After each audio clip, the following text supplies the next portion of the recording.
Yang kubila ya dalam. Kubila ya dalam. Yang kubila ya dalam tu sebab kubila ya dalam.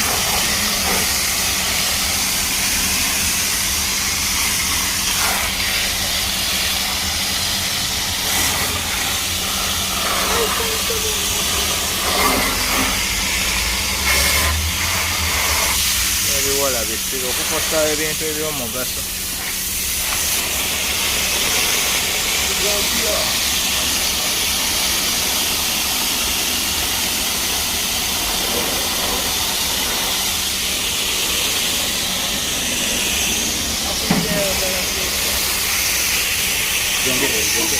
Saidi kyeno gyendi.